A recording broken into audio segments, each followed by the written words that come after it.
In today's session, we are going to learn about the self management and stress management.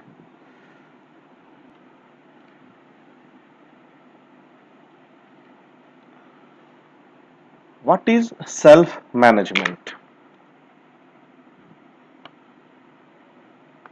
Every person in his or her real life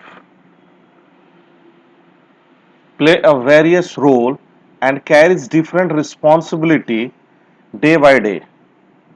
Every person has their personal and professional life.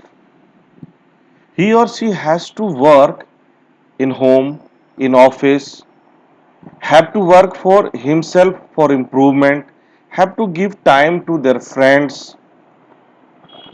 In all those activity, every person has to apply themselves in such a way every task get completed successfully. For applying themselves perfectly, one have to manage himself.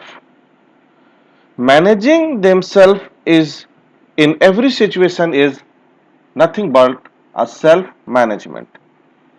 In other language, you can say you are managing yourself, you are applying yourself in different works. So every works get completed timely, in good manner, in positive manner. Suppose आपके पास बहुत सारा काम है, काम का nature अलग अलग है, काम एक दूसरे से अलग अलग है। आप एक समय पढ़ाई कर रहे हो, एक समय क्रिकेट मैच खेल रहे हो, एक समय आपको मूवी देखने भी जाना है, घर का भी काम है, बाजार भी जाना है, हॉस्पिटल भी जाना है, और भी बहुत सारे वर्क हैं। और इन सब वर्क को फिनिश कौन करेगा? तो वहां ये आपको करना है। You are responsible for completing all this works. अब सिचुएशन ये हो सकता है कि आप अपने आप को सिर्फ एक काम के लिए डेडिकेटेड कर दो, तो वो काम परफेक्टली कंप्लीट हो जाएगा, पर क्या होगा, दूसरे हर काम आपका नुकसान हो जाएगा, दूसरे काम हैम्पर कर जाएगा। सो अब आप क्या करते हो कि आप सभी वर्क को प्रॉपर टाइम देते हो, यानी कि you are applying yourself, you are dividing yourself with different works, so all those works get completed. ये काम इंटेंस होता है, टेंशन वाला है, प्लेजेंट के लिए है, आप अपने खुशी के लिए कर रहे हो। क्रिकेट मैच आप अपने लिए खेल रहे हो, अपने खुशी के लिए। बाजार आप घर के लिए जा रहे हो, ऑफिस में आप अपने मनी के लिए काम करते हो, स्कूल जा रहे हो तो पढ़ाई कर रहे हो, वहां पे घर में काम कर रहे हो। तो सारे काम का नेचर अलग है, इंपॉर्टेंस अलग है, हर एक वर्क को कंप्लीट करना भी जरूरी है, और ये आपके द्वारा ही हो सकता है। तो यहां पर अगर आप अपने आप को मैनेज नहीं करोगे, अपने अच्छे से सभी काम को अपने आप को नहीं डिस्ट्रीब्यूट करोगे, तो वो सारे काम कंप्लीट नहीं होंगे। या तो कोई काम लेट हो जाएगा, या कंप्लीट नहीं होगा, या आधा अधूरा होगा, और यहां से आपका फेलियर शुरू होता है। सो बेटर रिजल्ट के लिए आपको अपने आप को मैनेज करना ही पड़ेगा। The skills you should master yourself to succeed in life. क्यों? ये तो आपने जाना कि अगर आपको सक्सेस होना है, सारे काम को अच्छे से कंप्लीट करना है, तो आपको सेल्फ मैनेजमेंट करना ही पड़ेगा। अब बात ये आता है कि इन सब काम को करने के लिए रिस्पॉन्सिबल कौन है? रिस्पॉन्सिबल आप हो। तो आपको अपने अंदर कौन सी क्वालिटीज को डेवलप करना चाहिए, जिससे कि आप अपने आप को मैनेज कर सको, अपने आप को जान सको, और उन वर्क को कंप्लीट कर सको अच्छे से, टाइमली, परफेक्टली। और ये आज छोटी छोटी बातें नहीं, ये चीजें आपको अपने जीवन में सक्सेस की ओर लेके जाता है। आप कहीं भी रहो, मान सब अभी आप एक स्टूडेंट्स के रूप में वर्क करते हो, स्टूडेंट्स के रूप में भी आपके बहुत सारे रिस्पॉन्सिबिलिटीज हैं, पर आप हमेशा स्टूडेंट्स नहीं रहोगे। इसके बाद आपके रिस्पॉन्सिबिलिटी चेंज होगी, आप आगे जाओगे, आगे जाने के बाद आप कहीं किसी जगह अपना खुद के बिजनेस से करोगे या फिर कहीं नौकरी करोगे, एम्प्लॉय हो जाओगे, तो वहां हर एक जगह पर आपको ये टाइम मैनेज सेल्फ मैनेजमेंट आपको करना ही पड़ेगा। सेल्फ मैनेजमेंट करना है तो अपने आप को कैसे प्रिपेयर करें कि हर एक काम को सक्सेसफुली कंप्लीट कर सके। इसके लिए कुछ बातों को फोकस करना है और हम लोग को ये जानना भी है, क्योंकि हमारा जो ये सब्जेक्ट है कंप्यूटर साइंस का, जो स्पेसिफिकली ये कोर्स, ये हमारे अंदर वो एम्प्लॉयबिलिटी स्किल्स को ढूंढ रहा है, डेवलप करने की कोशिश करता है, ताकि आप इजिली मार्केट में जा सको। तो आप ना केवल अपने रेगुलर कोर्सेज को कंप्लीट करो, अपने सब्जेक्ट्स को कंप्लीट करो, अपने रिजल्ट्स को अच्छा करो, बल्कि अपने अंदर उस क्वालिटीज को भी डेवलप करो कि जैसे ही ये सब कंप्लीट होते हैं और you got opportunity to get a job, तो वहां पर आप अपने आप को साबित कर सको, प्रूव कर सको, सक्सेस को मेंटेन कर सको। सो तो master to success in life, पहला पॉइंट है self awareness. As name suggest, self awareness means what? आपको अपने बारे में जानना जरूरी है। अपने बारे में हम लोग बहुत सारी चीजें जानते हैं, उसमें कुछ गलत भी है, कुछ सही भी है, लेकिन actually what you are, what your capability is, what you can do, what you are doing, where you are applying, are you perfectly applying yourself, ये सारी चीजों को जानना जरूरी है। कैसे? तो कुछ पॉइंट्स है यहाँ पे। आस्क फॉर ऑनेस्ट फीडबैक, अपने आप को जानना है तो दूसरों की नजर से देखिए। ये एक बहुत ही सिंपल लाइन है। आप दूसरों से पूछिए, दूसरे का अपने बारे में ओपिनियन लीजिए, पर वो ऑनेस्ट ओपिनियन होना चाहिए। आपका दोस्त आपको कभी ऑनेस्ट ओपिनियन नहीं देता आपको, या फिर आपके क्लोज रिलेटिव्स मैक्सिमम टाइम में नहीं देते। वो ऐसे आपको प्रेस करने के लिए आप कुछ भी बोल सकते हैं, नहीं। ऐसे में आप अपने बारे में एक गलत आइडेंटिटी डेवलप कर लेते हो, वहां से आप अब सेल्फ अवेयरनेस से दूर चले जाते हो, आपको नुकसान होता है। So ask for honest feedback, what you are, just ask them कि मैं क्या हूं, मैं काम कैसे करता हूं, कहां मेरे प्रॉब्लम्स हैं, ये सारे मुझे बताइए। क्यों? ताकि मैं अपने आप को चेंज कर सकूं। Gather insight on your personality, आप अपने पर्सनालिटी को, अपने आप को अपने अंदर से देखो, बायस्ड होकर नहीं देखो, हम हैं तो हम ही बहुत अच्छे हैं, नहीं।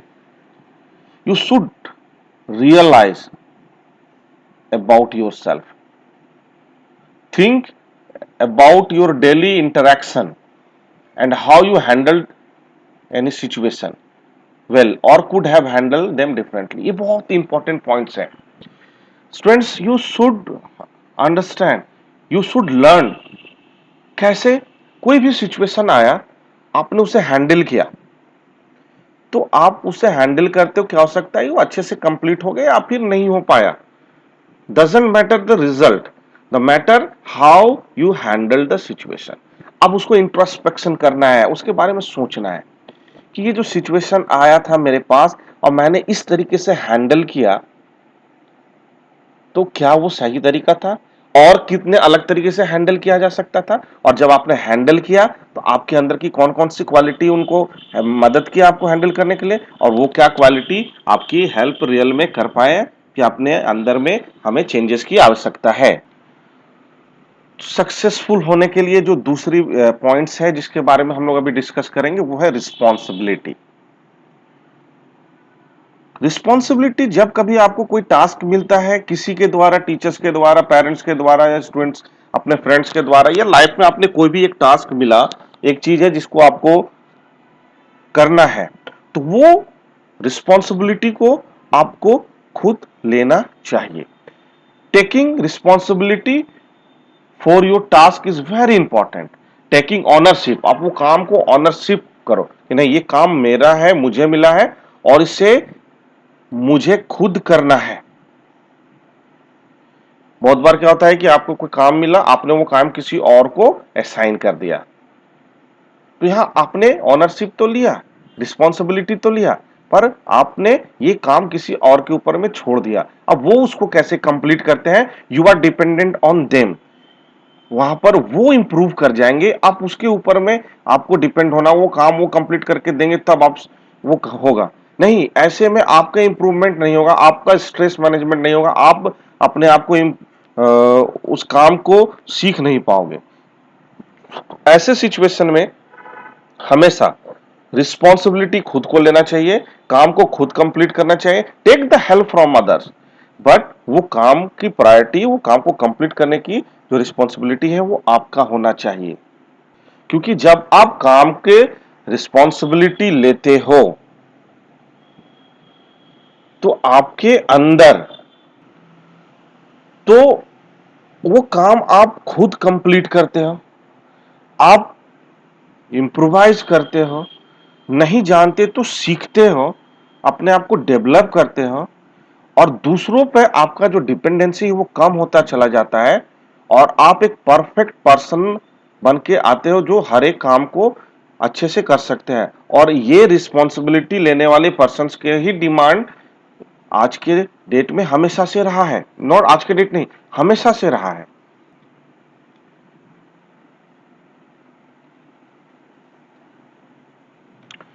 Next point is time management. जब सेल्फ मैनेजमेंट की बात आती है तो मेन चीज है टाइम मैनेजमेंट, क्योंकि जब आप अपने आप को मैनेज करते हो तो वहां पर इनडायरेक्टली आप ये बोलते हो कि नहीं, मैं अपने टाइम को, अपने समय को अलग अलग काम के साथ बांट रहा हूं, मैं अपने आप अपना समय सभी काम को दे रहा हूं ताकि हर एक काम अच्छे से हो सके। तो अब आपने बहुत सारा काम ले लिया, आपके पास बहुत सारा काम है और सभी को अपने आप समय दोगे, तो मे भी एक ऐसा सिचुएशन आएगा कि आप समय तो सबको दोगे पर वो काम परफेक्टली कंप्लीट नहीं हो पाएगा। तो करना क्या है, प्रायोरिटी। आप काम के प्रायोरिटी को समझो, इंपॉर्टेंस को समझो। पहले तो अपने आप को डिवाइड करो अपने काम को, कि आपका कौन से वर्क वेस्टेज है, रिडंडेंसी है, बहुत सारा, ये नहीं भी होगा तो चलेगा। जो बहुत इंपॉर्टेंट है उस काम को, उन सब कामों को आप सेलेक्ट कीजिए और उन कामों के साथ अपने समय को, अपने आप को मैनेज कीजिए। Make a time table and follow it diligently. Diligently means आप ये जान रहे हो, कंटिन्यूअस लेजीनेस नहीं होना है। हमेशा अपने टाइम को, जब आपने टाइम टेबल के हिसाब से डिफरेंट डिफरेंट वर्क्स को अपना टाइम दिया है तो उस टाइम के, उस टेबल के हिसाब से कंटिन्यूअस अपने आप को अप्लाई करना ही पड़ेगा। The next point is adaptability.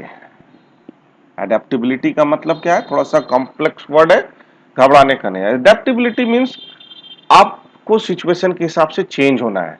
What you are today, अब आप ऐसे ही नहीं रह सकते, क्योंकि समय बदल जाएगा, रिस्पॉन्सिबिलिटी बदल जाएगी, काम बदल जाएगा। पर आप जो इस नॉलेज के साथ अभी हो, क्या आप उस काम को इस नॉलेज से कर सकते हो? नहीं। तो अपने आप को क्या करना है, आपको हर एक सिचुएशन के हिसाब से अपडेट करना है अपने आप को, हमेशा करंट रहना है, बेस्ट प्रैक्टिसेस को सेलेक्ट करना है, हमेशा नए इंफॉर्मेशन को कलेक्ट करना है। आप जो काम के लिए आप हो, जहां जो काम आप कर रहे हो, करने जा रहे हो, उसके बारे में इंफॉर्मेशन को कलेक्ट कीजिए, करंट इंफॉर्मेशन को कलेक्ट कीजिए, अपने आप को आज से कल की और ट्रांजिशन कीजिए, सीमलेसली चेंज कीजिए, नॉलेज को इंक्रीज करते जाइए और अपने आप को चेंज करते जाइए, ताकि आप हर एक सिचुएशन में अडेप्टेबल हो जाए। अदरवाइज अडेप्टेबल नहीं होंगे, आज आप अपने करंट सिचुएशन को मेंटेन करेंगे, सिचुएशन बदल जाएगा, टाइम बदल जाएगा, रिस्पॉन्सिबिलिटी बदलेगी, वहां आप अपने आप को अगर नहीं प्रूव कर पाओगे तो दे विल रिजेक्ट यू, और वहां जो रिजेक्शन होगा वो आपके फेलियर होगा। तो आपको हर एक सिचुएशन के हिसाब से आप चेंज होना है। तो चेंज होने के लिए आपको करंट होना चाहिए, बेस्ट प्रैक्टिसेस को होना चाहिए, आपको पढ़ना चाहिए, इंफॉर्मेशन कलेक्ट होना चाहिए, तभी आप एडेप्टेबल होंगे हर एक सिचुएशन के लिए और कहीं पर भी आपको फेलियर नहीं होगा।